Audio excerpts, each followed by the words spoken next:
siz tasvirlarda ko'rib turgan holatlar Navoiy viloyatida atigi 1 yil muddat ichida sodir bo'lgan avtohalokatlarning ayrimlari xolos. Ming afsuski, tezlik me'yoriy qoidalari, svetofor ishoralariga amal qilmaslik, quvib o'tish qoidalarini buzish, qarama-qarshi harakatlanish, piyodalarga yo'l bermaslik kabi omillar ushbu ko'ngilsizliklarga zamin yaratgan. Avtohalokat tufayli ro'y bergan hodisalarda nafaqat vafot etgan marhumning yaqinlari, balki hodisaga sababchi bo'lgan haydovchining ham oilasi jabr ko'radi, boquvchisini yo'qotadi. Jahl va kibr otiga mingan ayrimlarning faqat o'zinigina o'ylashi, xatti-harakatlariga erk berishi, shoshqaloqligi-yu ehtiyotsizligi so'nggi pushaymonga aylangani ham haqiqat. Ammo bu so'ngsiz pushaymon, vijdon azobi va javobgarlik bilan yakunlanadi. Xalqimizdan hammadan kechirim kerak. Vijdon azobida qoldim aka, vijdon azobi bir umr. Ehtiyotsizlik va atayin qoida buzishning orasida yer bilan osmoncha farq bor. Bugun muhokamalarga sabab bo'layotgan 12 ballik tizim ham aynan qoidabuzar haydovchilarga nisbatan qo'llanilishini tushunib-tushunmagan fuqarolar avariyada bolasini yo'qotgan, haydovchining aybi bilan jigaridan bevaqt ayrilgan jabrdiydalar tomonidan qachon gapiradi?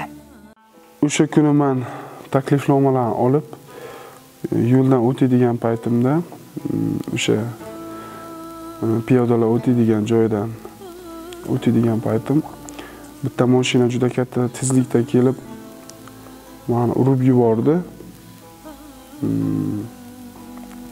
va keyin men bu yog'ini bilmayman nima bo'lgan va ko'zimni ochganimda o'zimni больницada, ya'ni kasalxonada ko'rdim.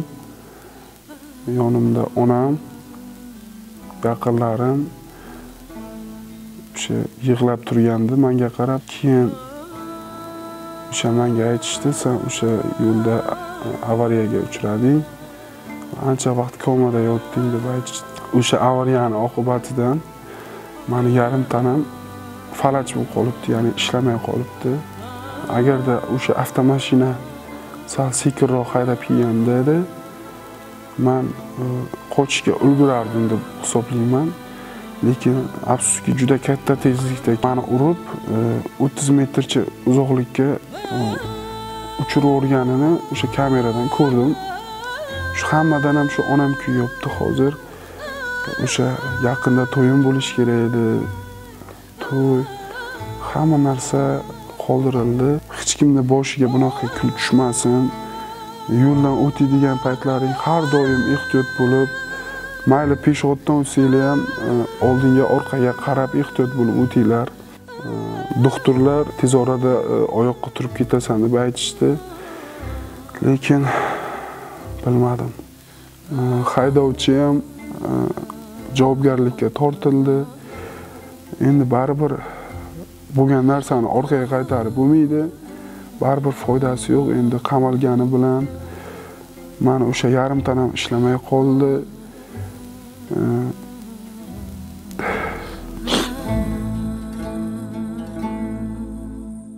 Asli qoidalar bejiz joriy qilinmagan. Jarimalar ham harakat ishtirokchilarining bu ishni qayta sodir etmasligi-yu xulosa qilishi uchun tayinlanadi. Masalaning mohiyatini anglab yetmagan ba'zi madaniyat va hurmatdan keyinroq tug'ilgan haydovchilar xulq-atvorini tuzatish, qonun qoidaga rioya qilgan holda harakatlanishni odat qilish o'rniga xatolarini yashirish va bu orqali suvdan quruq chiqishga urinadi. Boshi devorga tekkanida esa afsuski kech bo'ladi. Bir xil shopirlarga achchig'i kelsa betim shuni ko'rsatib qolaman, o'tib ketavergandan keyin. O'zi hal shopirlar o'zi ayta qolganda haydayapti-da, ko'ziga qaramay haydayapti-da. Ha u jiyarim aytib qo'ldan ushlab oldim amma deyapti. Qo'ldan ushlab qo'ygan joydan urib ketmas kerak-ku. Ko'zga qarab haydash kerak. Shunchalik tez haydaydi, ko'zing ilg'amay qolar. Bo'lmasa mana uy. O'sha yerda hamma uydan balachali chiqadi. Nima deyishni bilmaysan. Avtohalokatlar nafaqat bu raqamlar emas, bu oilalarning fojiasi. Xoh u aybdor bo'lsin, xoh jabrlanuvchi bo'lsin, har ikki holatda ham bu katta fojia. Kimdir yaqinini yo'qotyapti, kimdir ozodlikdan mahrum bo'layapti. Yetim qolgan bolalar, boquvchisini yo'qotgan oilalar qancha. Mana ko'pchilik haydovchilar jarima ballik tizimiga e'tiroz bildiryapti. Va ularning gaplarida balki jon bordir ham, chunki hech kim jazolanishni istamaydi. Ayniqsa ko'chalarda qoidabuzarlikni o'ziga kasb qilib olgan, o'zini xohlagancha ko'chalarda yurishni istaydiganlar albatta buni tushunishi, buni qabul qilishi juda ham qiyin. Lekin bir o'ylab ko'raylik. Har bir haydovchi qoidalarga qat'iy rioya qilsa, bu hech kim uchun ortiqcha tashvish, ortiqcha ovoragarchilik, ortiqcha xarajat talab qilmaydi.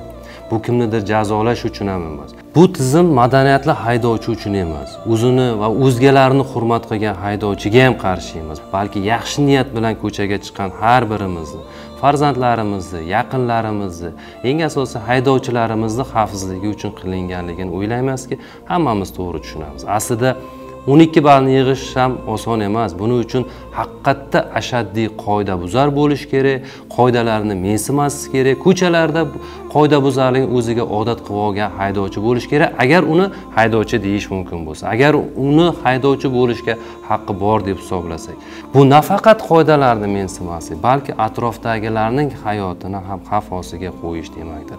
Qoidalarga rioya qilish, bu qonunga itoat qilish. Nafaqat qonunga itoat qilish, balki o'z hayotimizni, yaqinlarimizni hayotini qadrlash demakdir. Oilalarimizni osoyishtaligi, ota-onalarimizni xotirjamligi demakdir. Endi 12 ballik tizim boshida eshitganimda ozgina hayron qoldim. Chunki hozirgi kunda yo'llarimizda juda ham mana bu kameralar ko'p. Bu agarda to'g'ri foydalansak, hech qachon 12 ballga yetkazish uchun bu juda ham qoidabuzar bo'lish kerak ekan. 2024-yilning 12-yanvar kuni Navbahor tumani hududidan o'tgan A379 avtomobil yo'lining 5-6 kilometrlari oralig'ida 22 yoshli haydovchi boshqaruvida bo'lgan Kia Stinger rusumli avtomashinada o'zi bilan bir yo'nalishda harakatlanib kelayotgan 36 yoshli fuqaroni urib yuborgan. Kuchli zarbdan yerga yiqilgan velosipedchi voqea joyida vafot etgan. Rahmatli xo'jayinim oddiy fermerda ishlaydilar. Senim xo'jayinim mashina turtib ketdi-da. Qo'li sinibdimi, oyog'i sinibdimi degan menga telefon bo'ldi. Aniq yaxshilami? Kela so'radim. Xo'jayinim yaxshi dedi. Kitob kelgancha yaxshi dedi. O'sha vaqtda 1,5 oy homila bor edi. Mazam qo'ydi. Men aytdim, ishonmayman sizlarga gaplarga. Sizlar boshqacha gapiribsizlar dedim. Shu araga ering o'ldi. Mol kitob degan so'z keldi. Uyga kelsam hamma to'plangan.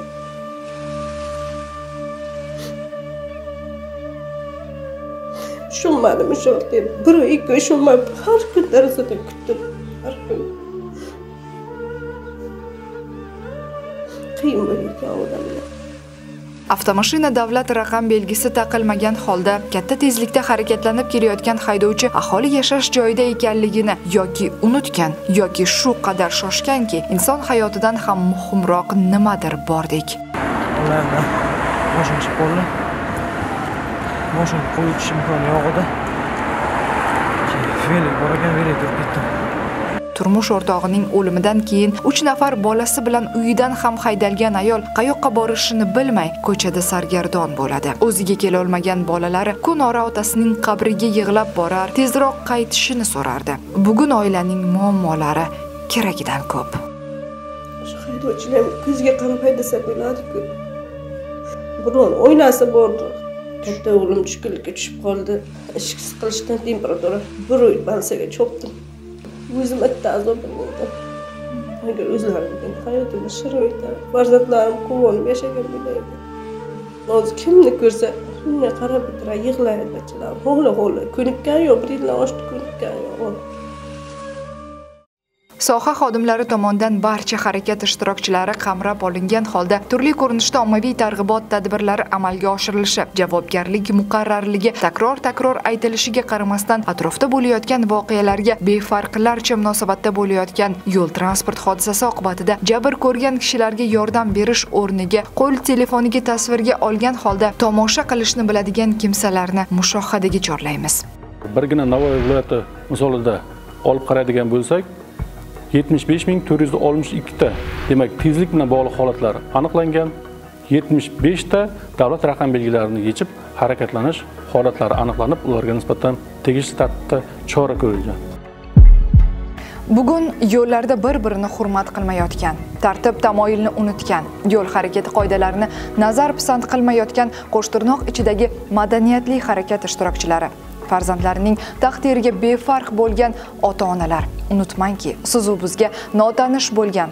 Yonginamizda yashayotgan jabrdiydalarning erta ayriliqdan to'kkan ko'z yoshlari va alamli iztiroblarida bizning ham hissamiz bor. Loqaydlik va e'tiborsizlik jamiyatni parokanda qiladi. Zero tartibli va qonunlarga itoatkor kishilar esa hech qachon o'z-o'zidan sudning qora kursisi tomon yo'naltirilmaydi.